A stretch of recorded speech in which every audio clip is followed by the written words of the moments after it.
তোমাকে পাওয়ার আশায় কি আছে আমার, কিচ্ছু তো নাই। শোনো, তুমি সব ত্যাগ করতে পারলেও তোমার অঙ্গে দামি কম্বলটা তুমি এখনো পরিত্যাগ করতে পারবে। সনাতন ধর্মের মধ্যে যে ত্যাগ আছে, যে ত্যাগ শিক্ষা দিয়েছেন আমার মহাপ্রভু, যার কোনো ধর্মের মধ্যে পরিণত হবে না।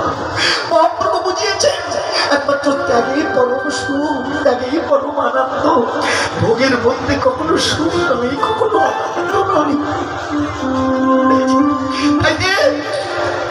কি অপূর্ব বর্ণনা করেছেন। সন্ন্যাসীর অবলম্বন শোভা পায় না, লজ্জিত হয়েছিলেন সনাতন। একজন ভিখারি কাঁথা গায়ে দিয়ে দাঁড়িয়ে আছে, ছুটে যেয়ে বলছে, ভাই তোমার কাঁথাটা আমাকে দাও। ভিখারি রেগে যেয়ে বললো, এত বড় স্পর্ধা তোমার, আমি ভিখারি বলে আমাকে দেখে উপহাস করছো, এত বড় স্পর্ধা তোমার।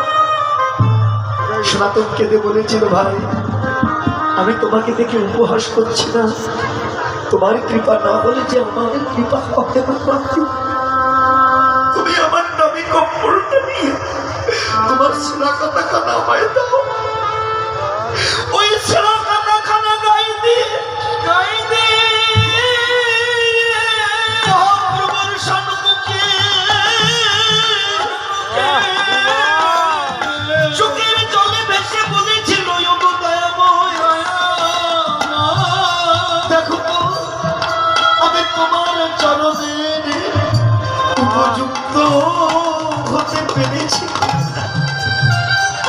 মহাপ্রভুর পক্ষে জড়িয়ে নিয়েছিলেন সনাতন।